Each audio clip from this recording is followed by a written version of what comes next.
Bismillahirrahmanirrahim. Assalamualaikum warahmatullahi wabarakatuh. Terima kasih atas waktu yang telah diberikan kepada saya. Di sini saya akan mempresentasikan hasil kerja saya tentang meneliti atau mengobservasi rumah adat Bugis Bolasoba yang berada di Kabupaten Bone, Sulawesi Selatan. Pertama-tama memasuki materi yang saya bawa. Sebelum memasuki materi yang saya bawakan, izinkan saya untuk memperkenalkan diri saya. Perkenalkan, nama saya Al-Ansar Rahman, NIM 210 211 500 005, kelas A, Prodi Arsitektur, Universitas Negeri Makassar.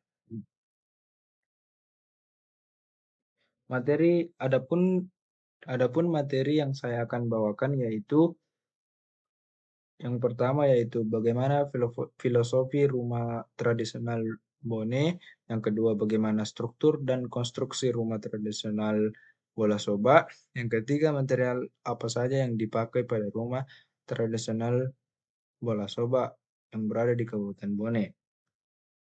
Yang pertama yaitu filosofi rumah tradisional Bone. Tempat tinggal orang Bugis di Bone dapat dibedakan berdasarkan status sosial orang yang menempatinya.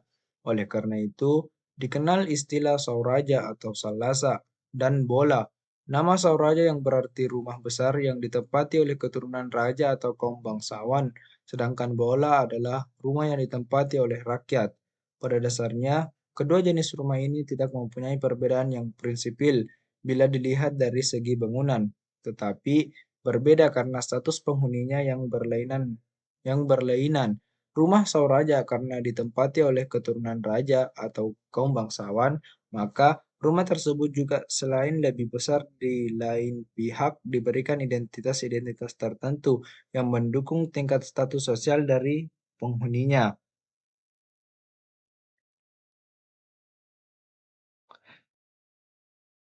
Tipologi dari rumah tradisional Bugis adalah merupakan rumah panggung. Lantainya mempunyai jarak tertentu dengan tanah, sedangkan bentuk denahnya adalah 4 persegi panjang atau biasa disebut sulapapa. Kabupaten Kabupaten Kabupaten Bone merupakan salah satu wilayah di Sulawesi Selatan yang asli penduduknya adalah suku bangsa Bugis atau suku Bugis. Pada masa sebelum kemerdekaan, wilayah ini merupakan pusat pemerintahan Kerajaan Bone, yang dahulunya adalah salah satu dari 3 kerajaan besar yang menguasai wilayah Sulawesi Selatan dan sekitarnya. Adapun 3 kerajaan tersebut adalah Kerajaan Bone, Kerajaan Goa, dan Kerajaan Luwu yang memegang puncak kekuasaan di daerah masing-masing. Kerajaan Bone membentuk persekutuan 3 kerajaan yaitu Bone, Wajo, dan Sopeng atau biasa disebut Bosowa, sekaligus memimpin persekutuan itu yang dikenal dengan istilah Telu Pocoy atau 3 puncak. Sebagai salah satu wilayah yang didalami oleh suku bangsa Bugis, maka Kabupaten Bone memiliki corak arsitektur tradisional yang tidak jauh beda dengan corak arsitektur tradisional Bugis pada umumnya. Hal ini disebabkan karena suku Bugis memiliki latar belakang dan pandangan hidup yang sama, meskipun tempat mereka berbeda-beda. Namun, demikian, arsitektur tradisional Bugis Bone memiliki ciri khas tersendiri yang dipengaruhi oleh kondisi sosial budayanya. Kondisi sosial budaya yang ada di Kabupaten Bone didasari oleh kedudukan Bone pada zaman dahulu sebagai suatu kerajaan besar yang merupakan puncak pimpinan kerajaan-kerajaan kecil di sekitarnya yang dalam kekuasaannya. Hal ini berpengaruh pada pembagian strata sosial yang berkembang dalam kehidupan masyarakat Bone. Tidak seperti di daerah lain yang stratifikasi sosial masyarakatnya hanya terbagi atas tingkatan, maka di Bone stratifikasi sosial masyarakatnya terbagi atas 5 tingkatan. Kelima tingkatan strata sosial itu adalah yang pertama anak arung atau anak arung atau matoa, yang kedua anak arung, yang ketiga anak rajeng, yang keempat tomaradeka, dan kelima yaitu ata. Rumah Bugis memiliki keunikan sendiri dibanding dengan rumah panggung dari suku yang lain. Bentuknya biasanya memanjang ke belakang dengan tambahan di samping bangunan utama dan bagian depan, atau orang Bugis menyebutnya lego-lego. Mengapa orang Bugis suka memiliki rumah yang memiliki kolong? Konon, orang Bugis jauh sebelum Islam masuk ke tanah Bugis atau tanah Ugi. Orang Bugis memiliki kepercayaan bahwa alam semesta ini terdiri atas 3 bagian. Bagian atas, bagian atas yaitu Boting Angi, bagian tengah yaitu Alang Tengah, dan bagian bawah adalah Paratiwi. Mungkin itulah yang mengilhami orang Bugis, terutama yang tinggal di kampung seperti seperti saya, lebih suka dengan arsitektur rumah yang tinggi. Mengapa saya suka? Karena saya orang Bugis. Sebenarnya bukan karena itu, tapi lebih kepada faktor keamanan dan kenyamanan. Aman karena ular tidak dapat naik ke atas, nyaman karena angin bertiup sepoi-sepoi meskipun udara panas. Yang lebih menarik sebenarnya dari rumah Bugis ini adalah bahwa rumah Bugis ini dapat berdiri bahkan tanpa perlu satu paku pun. Semuanya murni menggunakan kayu, dan uniknya lagi adalah rumah ini dapat diangkat atau dipindahkan. Yang materi kedua yaitu bagaimana struktur dan konstruksi konstruksi rumah tradisional.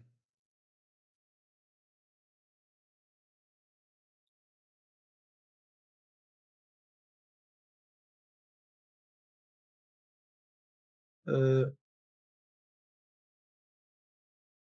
Struktur dan konstruksi rumah tradisional yaitu yang pertama yaitu aliri atau tiang. Aliri atau tiang merupakan dasar berdirinya sebuah rumah. Jumlah tiang tergantung dari banyaknya le atau ruang yang yang patolo yaitu balok-balok panjang yang menghubungkan jajaran tiang bagian bawah. Yang kedua yaitu padangko. Ya, padangko yaitu balok-balok panjang yang menghubungkan jajaran tiang sebelah atas. Yang ketiga yaitu sodu. Sodu yaitu tiang puncak. Dan yang keempat yaitu pasola. Pasola yaitu tiang miring untuk menahan berdirinya sodu. Dan sebagai dasar terkaitnya atap atau memperlihatkan bentuk piramid. Panjang seluruh panjang seluruh rumah mulai dari bagian depan lego-lego sampai bagian belakang sepanjang 35,45 meter dengan perincian sebagai berikut. Panjang lego-lego 5,60 meter, panjang rumah induk 21 meter, panjang lari-larian 8,55 meter, dan lebar bagian belakang 4,30 meter. Yang ketiga yaitu material yang dipakai pada rumah tradisional Bone, yaitu yang biasa disebut dengan bola soba. Jenis bahan bangunan tradisional yang banyak digunakan adalah aju biti, aju ipi, aju amara, aju cendrana, aju tipulu, aju duriang, aju panasa, aju sepu atau kayu besi, batang lontar, batang kelapa, batang enau, batang pinang, daun ilalang, dan ijuk. Inilah gambaran-gambaran kayu-kayu, bahan-bahan atau jenis-jenis kayu yang digunakan pada pembuatan rumah bola soba. Adapun pemilihan jenis bahan yang digunakan yaitu pengadaan bahan ini disesuaikan dengan waktu-waktu tertentu menurut pengetahuan secara tradisional. Untuk itu, mereka berpendapat bahwa waktu yang sebaik-baiknya untuk menebang kayu atau bambu dan menyambit rumput untuk peralatan bahan bangunan rumah eh, bahan bang, bahan bangunan rumah agar tahan lama, yaitu pada waktu embun yang melekat pada daun-daun itu sudah habis menguap atau kering. Dalam bahasa Bugisnya yaitu marutu namu namoe, karena pada keadaan itulah bahan-bahan tersebut dalam kondisi siap pakai. Jenis bahan ada beberapa bahan kayu yang tidak boleh dijadikan bahan bangunan, yaitu yang pertama kayu yang pernah kena sambaran petir, yang kedua kayu yang bergesek ujung atau dahannya dengan dahan dari pohon lain pada waktu masih hidup. Yang ketiga yaitu kayu yang pada waktu ditebang lalu tumbang menindih makhluk lain, terlebih lagi manusia. Yang keempat yaitu kayu yang pada waktu hidupnya dibelit oleh tumbuhan lain. Dan yang kelima atau yang terakhir, kayu yang dilubangi oleh kumbang sementara di hutan ria tumbuh.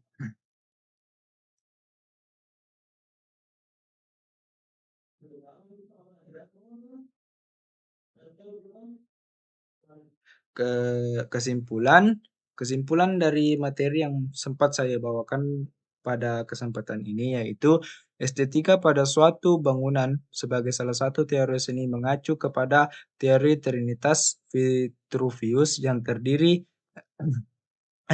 dari utilitas, firmitas, venustas yang berarti fungsi, kekuatan, dan estetika.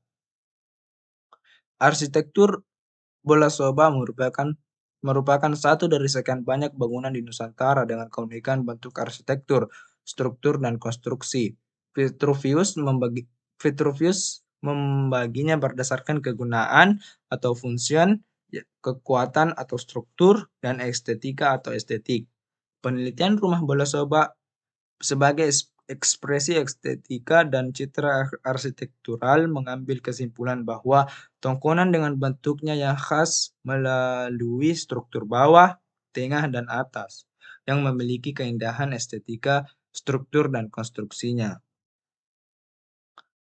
Sistem struktur membentuk suatu sistem estetika arsitektural yang berfokus pada aspek perpaduan konstruksi kayu dan memiliki sistem dan sistem struktur yang kokoh dan elastis.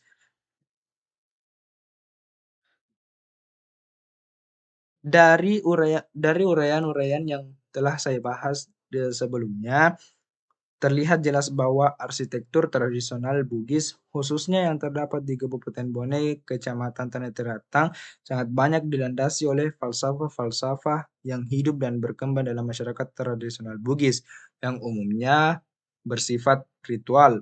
Dengan demikian, dapat disimpulkan bahwa arsitektur tradisional Bugis adalah merupakan perwujudan dari nilai-nilai gagasan yang tidak dapat dipisahkan dari pandangan hidup dan kepercayaan yang dianut oleh orang Bugis secara turun-menurun. Adanya unsur filsafah, adanya unsur falsafah yang uh, ama- melandasi arsitektur tradisional Bugis itulah yang menjadi ciri khas sendiri yang membedakannya dengan arsitektur tradisional daerah lain di Indonesia, baik dari segi orientasi rumah, letak, bentuk, struktur, tata ruang, ragam hias, maupun upacara-upacaranya yang dilakukan oleh mereka dengan tujuan memperkuat atau mengukuhkan nilai-nilai dan norma-norma yang terkandung dalam arsitektur tradisional bangunan tersebut. Itulah tadi materi yang sempat saya presentasikan. Jika ada kesalahan mohon dimaafkan, kurang lebih kurang lebihnya mohon dimaafkan. Wabillahi taufiq wal hidayah. Assalamualaikum warahmatullahi wabarakatuh. Sekian dan terima kasih.